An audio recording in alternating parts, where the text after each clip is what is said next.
Ela inspirou gerações, participou de momentos históricos, liderou homens e mulheres e continua dando exemplo onde quer que esteja. Mulher, por trás de cada uma de nós, uma inspiração. A Sala da Mulher e a Assembleia se inspiram na força feminina e apoiam projetos como Promotoras Legais Populares, que capacitam mulheres para auxiliar nos problemas sociais de suas comunidades. Março, Mês da Mulher. Uma homenagem Sala da Mulher e Assembleia Legislativa de Mato Grosso.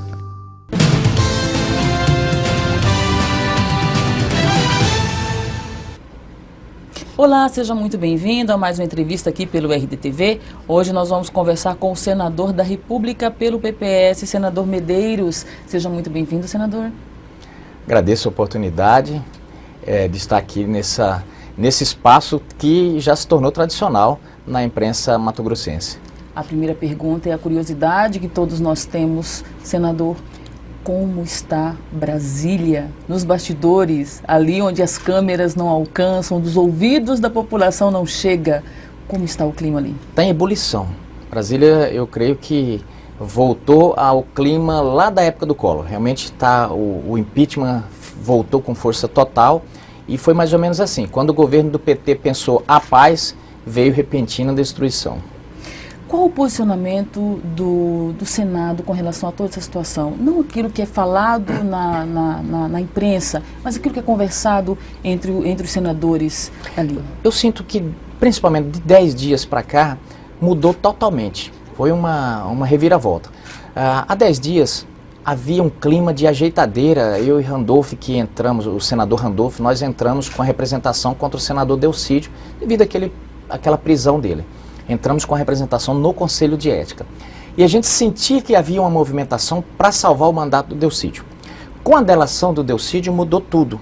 Mudou inclusive o clima em relação ao Planalto. A gente já vê o PMDB desembarcando, a gente vê as conversas já de ninguém querendo abraçar mais o governo. E a gente sente que o governo começa a ficar isolado. O impeachment é realmente a solução na visão do senhor? O impeachment não é uma solução, mas sem ele não tem solução alguma. A gente sente que precisa ter um marco zero, estancar essa situação que está, mudar toda a cúpula ali para que a população possa ter mais esperança, o mercado possa ter mais esperança, e a gente sente que isso é uma necessidade urgente quando, por exemplo, veio a delação do Delcídio Amaral, a possível delação, aliás, num dia em que era anunciado que o PIB brasileiro tinha sido menor nos últimos 25 anos, então todo mundo esperava. O normal era que a bolsa despencasse e o dólar disparasse. Teve efeito contrário devido à possibilidade do impeachment se reviver. E o dólar caiu e a bolsa despencou. Então a gente sente que há necessidade já que há os elementos presentes para o impeachment, qual seja questão jurídica, tem embasamento legal, tem apoio popular e tem vamos dizer, o cenário político perfeito. Então a gente sente que o país precisa disso. Esse governo Dilma já se acabou há muito tempo, mas ele precisa se acabar de direito. De fato, ele já acabou, para o país voltar a andar. Porque aí sim, depois da Dilma sair, construir-se uma coalizão para tocar a vida do país. Senador, uma avaliação do senhor a respeito justamente do governo do PT, né, que conquistou a população com o discurso da mudança, com o discurso da valorização do brasileiro enquanto pessoa, enquanto cidadão, com relação de direitos garantidos e todo aquele discurso ético que o PT apresentava e que a gente vem acompanhando ao longo dos anos e também em decorrência de tantas denúncias e de tanta coisa que a gente vê. Isso foi virando o contrário. Nesse processo, na avaliação do senhor, o que aconteceu com o PT? O que aconteceu com aquela ideologia? Você acredita que o poder de fato corrompe ou o PT já era esse PT e daí nós fomos realmente enganados e não tivemos visão de enxergar isso antes? O PT já era isso. O PT já era isso. O PT se elegeu exatamente no que você disse, com esse discurso, mas se mostrou depois, ele vendia para a população, combater a corrupção e melhorar a vida da gente. Então, tem certos casos que fé demais não cheira bem. é muita santidade, é de se desconfiar. Então, a pessoa, obviamente, deve ser proba, deve ter, mas o PT, o Lula vendia, por exemplo, a ideia até de que era contra até aquela verba que era para os parlamentares trabalhar. Ele era contra até aquilo lá. Para vender para a população um santo, quase que uma divindade. E nós somos humanos. Os humanos, as pessoas erram ou acertam. O PT não, o PT era dono da verdade, se apresentava como a verdade suprema, era nós e eles, tinha um discurso de divisão, está pagando por isso, porque ontem o juiz Moro deu uma ideia, ele falou, não existe nós e eles, existem nós brasileiros. O PT não, o PT sempre, no discurso até hoje está presente o nós e eles, a separação, essa dualidade entre o bem e o mal, construiu isso. E hoje está pagando esse preço. O que aconteceu foi que, como o discurso era falso, não era lastreado em alicerce de valores mesmo, até porque aquela máxima de Lênin, que o revolucionário prefeito era o homem sem princípios, boa parte dessa gente do PT é sem princípios sim. E aí construiu isso, vendeu isso aí, não pôde entregar, porque você consegue tampar o sol, as nuvens conseguem tampar o sol por um tempo, mas não pelo tempo todo. Uma hora o sol vai brilhar. Brilhou e está mostrando a verdadeira face do PT. Quer ver um exemplo? No momento em que o Lula saiu da carceragem, lá do depoimento, lá em Congonhas, ele foi direto para o ET. Ele já para transformar um problema policial, um problema de processo exclusivo dele, num problema nacional. Politizar, tentar capitalizar. E ele disse bem ali, bateram no rabo da jararaca, ele se intitulou a cobra e realmente tem se mostrado como isso. Então, ele fez o quê? E ali naquele momento tentando passar uma imagem, foi desmascarado. Uma dos vassalos dele ali, a deputada Jandira Fegali, gravava um vídeo para fazer um selfie e não prestou atenção. E o Lula se esbravejava, se rasgava todo, falando com o presidente, e falou um palavrão terrível, mandando que o juiz Moro colocasse o processo naquele lugar, desse jeito. Isso não cabe na imagem que ele vendeu para o país. Então, ela demonstrou para o Brasil inteiro o que é o PT, o que é o Lula. É isso aí, e eles estão se desmoronando pelas próprias ações. Não é oposição, não é ninguém. O PT se construiu e se destruiu pelas suas próprias palavras, pelos seus próprios atos. O senhor acredita que a população, diante de tudo isso, tem essa consciência da necessidade da mudança, da escolha dos seus governantes, da escolha dos seus representantes, seja na Câmara ou esse ano nós vamos ter eleições municipais? O senhor acredita que a população está tendo essa consciência para que outras pessoas, assim que de repente não condiz com aquele discurso, não é, alcance ali o poder, senador? Eu sinto que a população tem esse sentimento, tanto é que a população foi enganada uma vez com Collor. Mas o elegeu novamente. E foi enganada mas eu falo em nível de Brasil, né? Presidência da República, o Collor não consegue voltar mais. Elegeu o PT, elegeu o Lula uma vez, elegeu o Lula outra vez. E quando foi com a presidente Dilma, foi enganada, vem sendo enganada há tempo, porque agora começa a descortinar. Eram bilhões gastos com os melhores marqueteiros do país. Ou seja, envelopavam. E aí é quase insano essa coisa para o cidadão que cuida da sua vida, está preocupado com a sua vida, de trabalhar, conseguir trazer recursos para sua família, ele conseguir se livrar daquelas artimanhas tão bem boladas. A campanha da presidente Dilma merecia o Oscar em termos de qualidade, de marketing, de tudo. Não faltava dinheiro. Agora o marqueteiro está preso. Então, ela contratou, na verdade, nem um marqueteiro, contratou o Mr. M. Então fizeram mágica para enganar a população. Então a gente não pode nem culpar o cidadão. Na verdade, ele foi enganado mesmo por essa gente. Mas agora descortina, e eu não tenho dúvida que essa mesma população que foi enganada lá em outubro de 2014, ela vai para a rua dia 13. E nós estamos convidando que a população vá para mostrar sua indignação. E nós esperamos que o Lula pegue o último requisito de dignidade, se tiver, e não insufle a sua claque paga e esses movimentos, o PT tem algumas quadrilhas, o PT é a quadrilha chefe e tem algumas quadrilhas que lhe acompanham. espero que eles não mandem essas subquadrilhas para atingir e para tentar dissolver os movimentos. Eu até espero que não por uma questão de consciência, que eles costumam não ter.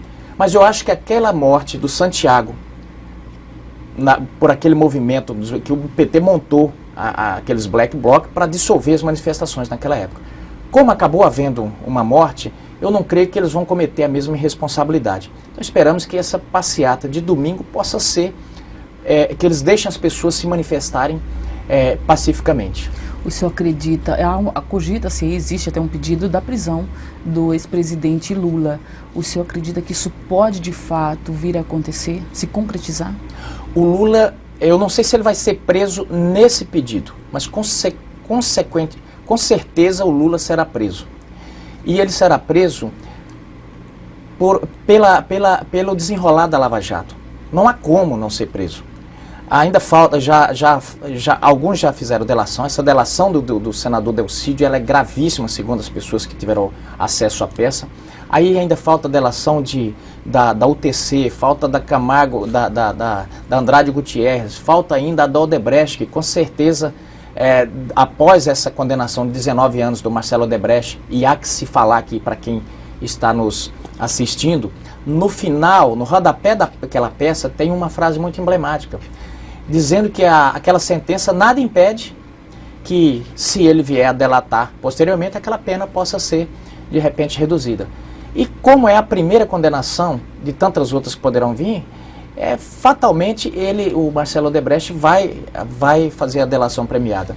E aí é o imponderável, né? Então, e como o principal mentor disso tudo é o ex-presidente Lula, dificilmente ele ficará livre da responsabilização. E ele não tem como delatar ninguém. Ele conseguiu se safar naquela retórica de dizer eu não sei de nada, alguém fez, mas os companheiros todos foram para a cadeia. Deolúbio, o João Paulo Cunha, José Disseu, e não há diferença nenhuma. Aliás, a responsabilidade dele era maior do que a daqueles. Então, a tendência é que ele não tem como escapar das barras da justiça, porque seria uma descaracterização da Lava Jato toda se não conseguisse encontrar o principal beneficiário. E não tem como o governo da presidente Dilma, e ela também, não ser responsabilizada por isso tudo, porque nessa segunda arrecadação, o beneficiário quem foi? Foi o PT e lógico, por fim, a presidente Dilma. Então, respondendo objetivamente, eu não vejo futuro calmo, o céu de brigadeiro para o ex-presidente Lula. Por isso ele esperneia tanto e flerta com a violência, flerta com ameaças de dizer que os seus aliados dizendo que vamos acabar vamos para cima, eles não sabem do que nós somos capazes, essas frases de efeito. Mas o Brasil está com democracia sólida, as instituições funcionando, essa gente já não tem apoio das ruas, tem 2 ou 3 gatos pingados aí que fazem parte da Clark, mas estamos convictos de que esse caso dele vai ser tratado onde deve ser, como caso de polícia. No caso ali do Senado, não temos ali o senador Wellington Fagundes, que insiste ainda em defender o governo Dilma. Qual que é a opinião do senhor sobre isso? O senador Wellington Fagundes, ele é do partido da base da presidente Dilma, ele toda a vida foi muito partidário e está ali sofrendo o desgaste de ter que defender um governo que já acabou. Lógico que isso tem um preço, isso tem ônus e tem bônus, né? E o senador Wellington, ele está na base da presidente Dilma. Eu não tenho dúvida que ele deve estar com muita dificuldade para ter que defender um governo que é indefensável. Eu tenho dito que defender o governo Dilma é uma tarefa ingrata, é quase como um goleiro defender bola de Rogério Ceni. É indefensável, é no ângulo. Senador, com relação às eleições esse ano, ali em Rondonópolis, a avaliação do senhor a respeito do prefeito Percival Muniz e também se o senhor o apoia numa possível reeleição. Olha, na verdade, Rondonópolis está aberta. É atípico até para Rondonópolis, que Rondonópolis é uma cidade onde termina a eleição, na segunda-feira as pessoas já estão fazendo projeção para a próxima e para a próxima. E geralmente os candidatos são definidos muito antes. Esse ano está atípico. Na verdade, não tem nenhum candidato assim definido. Esse vai participar do pleito. O Percival, obviamente, é um candidato nato, que está no cargo, mas não confirmou isso. Caso ele confirme... Exatamente. O Adilto, por exemplo, também não confirmou, mas a gente sente que tem um grande apelo popular para isso. E tem o deputado o Zé do Pátio também. Meu nome está colocado também como um dos candidatos, mas tem outros lá, por exemplo, o próprio PPS tem Ana Carla, tem vários outros candidatos.